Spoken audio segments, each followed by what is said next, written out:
අයිබෝවන් මම අද ඔයාලට කියලා දෙන්න අදහස් කළේ බ්ලවුස් එකක් ඉදිරිපස පළුවට යෝක් කොටසක් යොදා කොලර් සහිතව මිමි වලට සකස් කරගන්න ආකාරය. අපි බලමු පළමුව මෙෂර්මන්ට්. බ්ලවුස් එක සම්පූර්ණ උස 25යි, පපුව 41යි, උරහිස 15යි, ඉන උස 14මාරයි, ඉන වට 40යි, අත උස 5මාරයි, අත වට 6 අත උස 5මාරයි, ඉහිලි වට 20යි. මේ බ්ලවුස් එක සම්පූර්ණ යට පළල 50යි. අපි දැන් බලමු කොහොමද මේ මිමි වලට සකස් කරගන්නේ කියලා. මේ රෙද්ද මේ වෙලා ගන්න මේ කන පිට මේසෙට තියලා හොඳ පිටට රෙද්ද දිග ඇර ගන්න. දිග ඇරලා අපි පළමුව බලන්නේ මේ බ්ලවුස් එකේ අපි පළමුව සකස් කරගන්නේ බ්ලවුස් එක සම්පූර්ණ වට ප්‍රමාණය 50යි. ඒක හතරට බෙදලා මහුම් ආසි අඟලක් එක්ක ගන්න 13මාරට 13මාරක්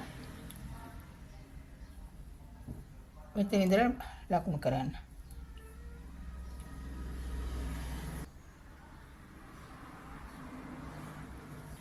අපි ලකුණු කරපු තැන ඉඳලා ඒ මාක් දිගේ නවා ගන්න.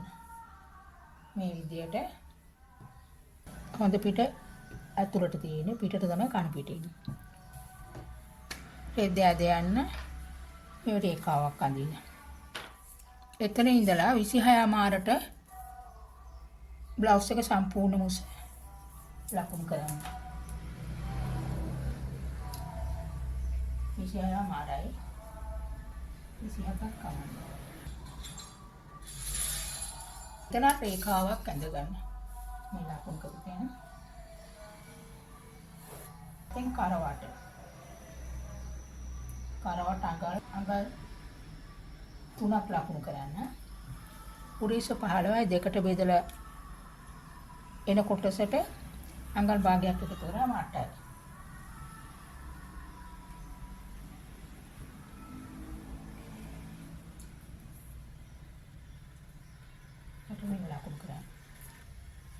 පහළට රේඛාවක් අඳින්න. අපි දැන් බලමු රැගල් උස. උරහිස දෙකට බෙදුවම 7මාරයි. අපි ලකුණු කරමු 7මාරක් රැගල් උස.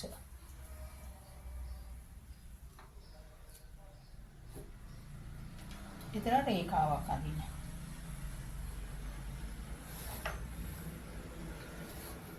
දිගට අඳින එක තමයි පපුවට රේඛාව. දැන් ඉන උස ලකුණු කරමු. ඉන උස 14මාරයි. ඉන උස මේ අඟ කරවට අඟල් 3 ලක් කරපු තැන ඉඳලා පහළට ලකුණු කරන්න 15ක්.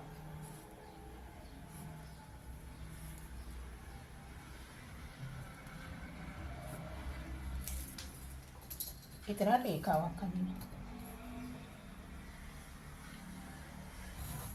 තුන් කාලක් මේ කර පහත් කරන්න. එතන ඉඳලා මේ අඟල් 3 ලකුණු කරපු තැනට රේඛාවක් අඳින්න.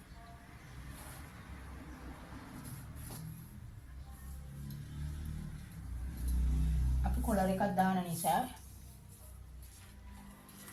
පිටිපස්ස කර ගැඹුර ගන්නේ අඟල් භාගයයි. කොලර් එකක් දාන නිසා කොලර් එකක් දාන්න නැත්නම් අඟලක් ලකුණු කරනවා. අපි මෙතනින්ම හැඩේ ගමු. අඟල් 1මාරක් උඩට උස්සන්න. අඟල් 1මාරක් මේක. මෙතනින් අඟලක්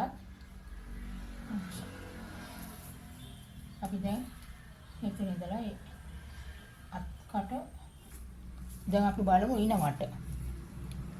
ඉන වට 40යි 4ට බෙදලා එන කොටසට මහුම් ආසි අඟල් දෙකක් එකතු කරන ඩාට් වලටයි 12 ලකුණු කරගන්නවා. දැන් බලමු පපුවට. පපුවටට 3ක් එකතු කරලා 4ෙන් බෙදලා එන මහුම් ආසි අඟලක් එකතු කරාම අපට 12ක් එනවා. ඒ 12 මේ ලකුණු කරන්න. දැන් අපි අත් කට ළඟ ඉඳලා ඊන උස මේ අඟල මේ පහළට ලකුණු කරන්න. රේඛාවක් ගන්න. එතන ඉඳලා පහළට මේ හැඩයට රේඛාව. අපි දැන් ඩාට් ලකුණු කරමු. අඟල් 4මාරක් ලකුණු කළේ ප්‍රමාණයම උඩටත් ලකුණු කරන්න. පහළට ලකුණු කරන්න. මේ රේඛාවක් අඳින්න. අපි දැන් මේ පළුව සකස් කරලා ඉවරයි. අපි දැන් මේක කපා ගමු. අපි මේ රැගල උස ලකුණු කරපු එකේ මේක හරි සම්මත රේඛා මෙන්න බලා ගන්න. දැන් ලකුණු කරලා තියාගෙන ඉදිරිපස පළුව ත්‍රිනුත් අඟලක් ලකුණු කරන්න. දැඩේ ගන්න. මොකද දෙපැත්ත එල්ල වැටෙන නිසා.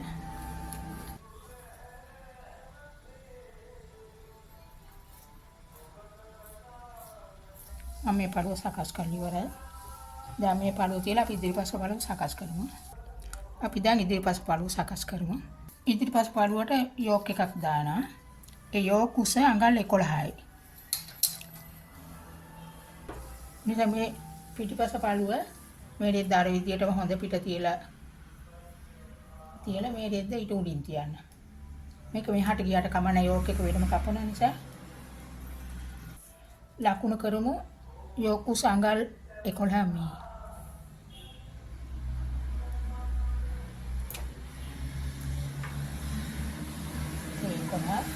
මෙහෙම ලකුණු කරන්න.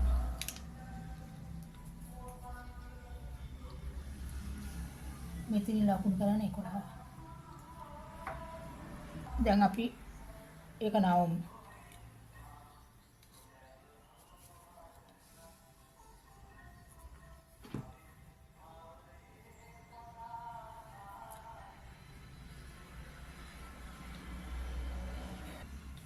නවල අපි බලමු 11ක් තියෙනවද කියලා. මේ කරලා ඉඳලා මේ 11ක් තියෙනවා.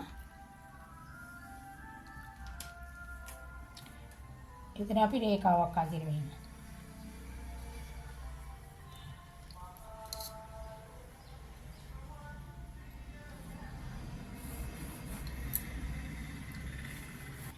තියලා රේඛාවක් ඇඳලා තව අඟල් භාග මහුම් වාසි අපි අඟල් භාගයක් තියන්න.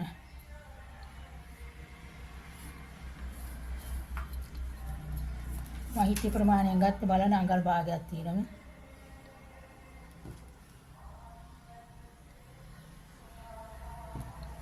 අඟල් භාගයක් තියලා තමයි කපන්නේ. දැන් ඒක එහෙම තියලා කොපි කරගන්න.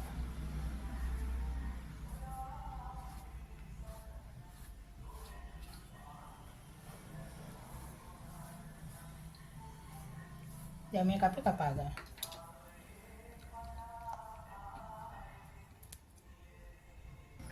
ඉදිරිපස පළුවට මම තියන්නේ මේ ඩාට් දාන්නේ.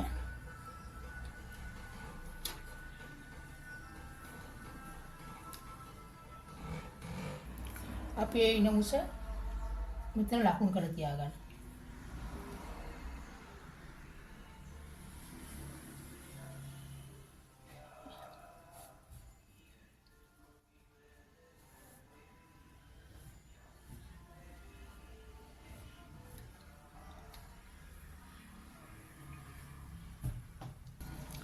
ඉන උස ලකුණු කරපුවම මේ වගේ රේඛාවක් අදින්න. මේ ඉන උස. දැන් අපි ඉන වට බලමු. ඉන වට 40යි. 4ට බෙදලා එන කොටසට අඟලක් එකතු කරන් ඩාට් දාන්න නැති නිසා අඟලක් එකතු කරමු. එතකොට 11යි. 11ට ලකුණු කරන්න. 11 මාරක් ලකුණු කරන්න. ඒ ලකුණු කරපු තැනට උඩට මේ විදිහට හැදේ කියලා අඳින්න. මේ වාටිය ළඟ ඉඳලා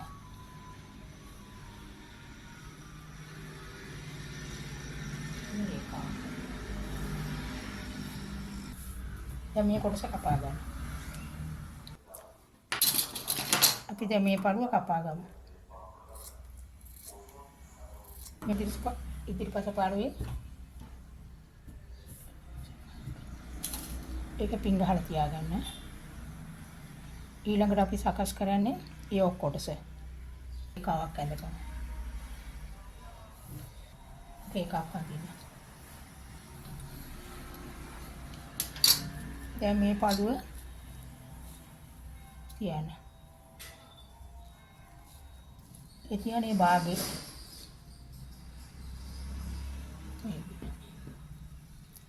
මූට්ටු වෙලා ආවා. මේ පළුව එක උඩින් තියන්න.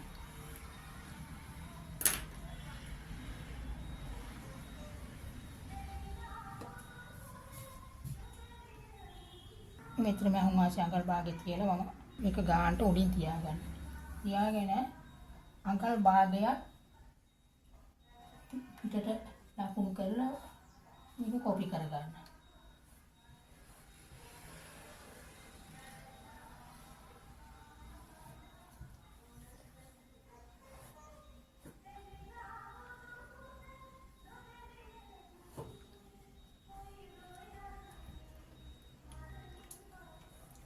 අපි මෙතන සම්මත මෙම ලකුණු කරපු තැන මෙහෙම මාර්කයක් දාගන්න.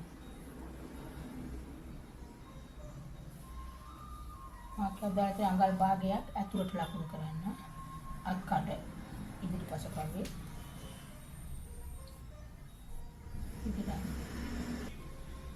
ඉතින් අඟල් 4.5 පහට ලකුණු කරන්න.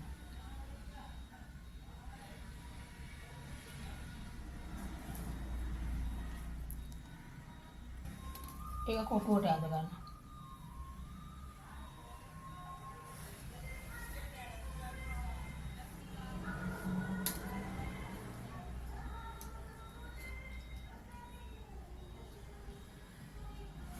මේ ඒකාවක් අදින්න.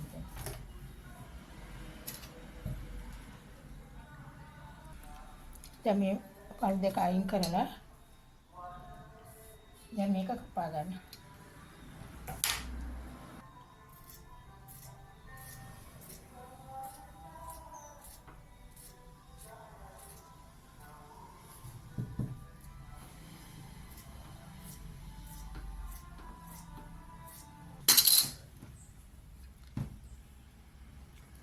මේ පළුව මෙහෙම තියන්න.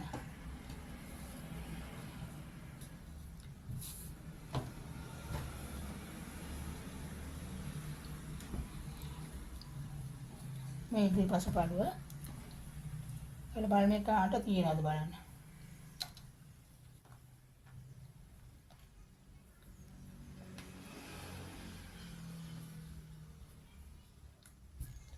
මෙතන මම වාසි අඟලක් තියන්න. භාගේ මේකෙන් භාගය මේකෙන් භාගය. මම දැන් සකස් කරන් ඉවරයි මේ යෝක් එක. දැන් අපි කොලර් එක බලමු. කොලර් එක බලන්න අපි පිටිපස්ස මැනලා ගන්න ඕනේ.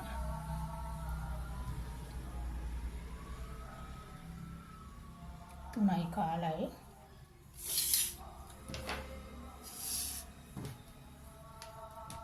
ඒ තුනයි කාලේ ඉඳලා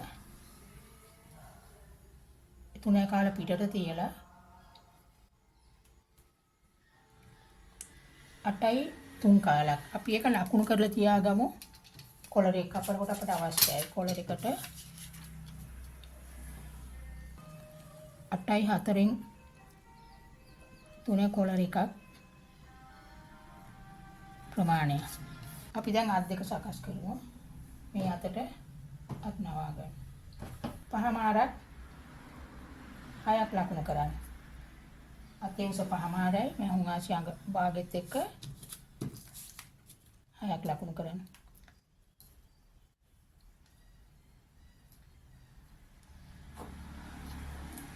එතන රේඛාවක් අඳින්න.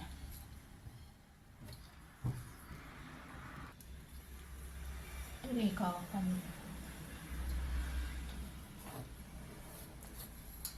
අඟල් 4ක් පහට ලකුණු කරන්න.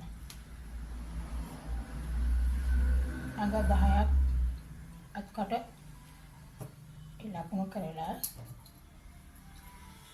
මෙතන ඉඳලා ඒකාව මෙතනට ඒක හතරට බෙදා ගන්න. පහමාරයි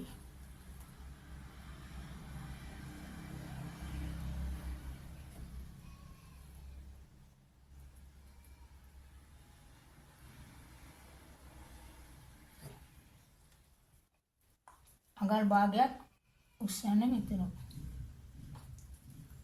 මෙතනින් අඟල් භාගයක් පහළට ලකුණු කරන්න.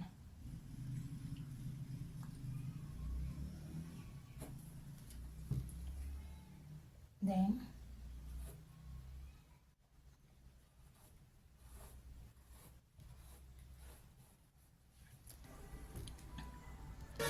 අත්වට 15යි. එක දෙකට බෙදුවම 7මාරයි.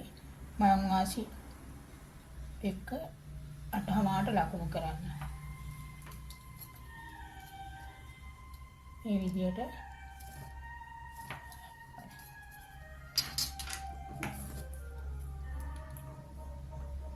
දැන් මේ කපා ගන්න එක.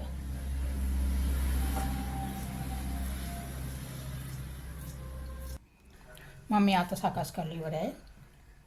පස්සේ ඔහොම අපි මේ කපා ගමු මේක වර්ක් එක. තවත් අතක් කපමු. ඊළඟට අපි කොලර් එක සකස් කරමු. අපි මේ රෙදි කෑලි ඉතුරු කර ගන්න ඕනේ ස්කර්ට් එකක් මහන්න. ඒ නිසා මේ විදිහට තියලා මේක නවා ගන්න. තියලා අඟල් 3 කාලයකට ලකුණු කරන්න. ලකුණු කරලා මේ පළුව මෙහෙම නවන්න. රේඛාවක් ඇඳ ගන්න ඕනේ.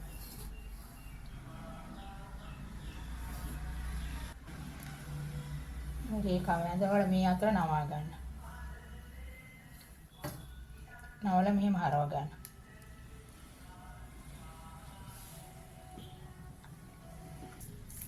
දැන් මේ මෙතන ඉඳලා 8යි 3 කාලක් ලකුණු කරන්න.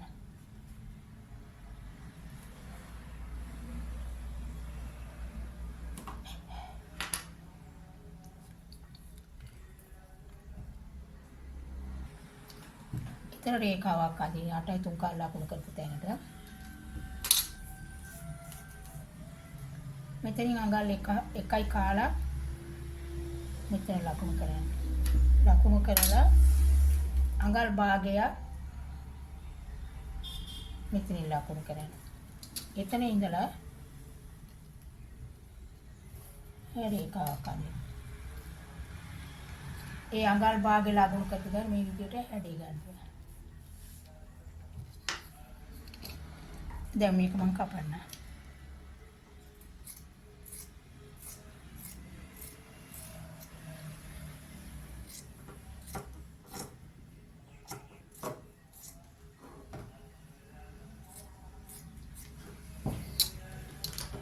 දැන් මේ කොලර් එක සකස් කරලා ඉවරයි.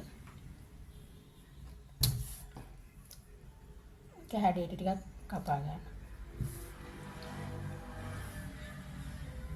මම මේ කොලර් එක සකස් කරගත්තා. මම බ්ලවුස් එක සකස් කරගත්තා. මේ පිටිපස පළුව, මේ පිටිපස පළුවේ යට කොටස, මේ ඉදිරිපස පළුවේ යට කොටස, මේ යෝක් එක, මේ කොලර් එක, මේ අත් එක. මම මේ බ්ලවුස් එක සකස් කරලා ඉවරයි. ඔයාලට පැහැදිලි වුණා නම් ලයික් කරලා subscribe කරන්න. thanks ඔයාලට.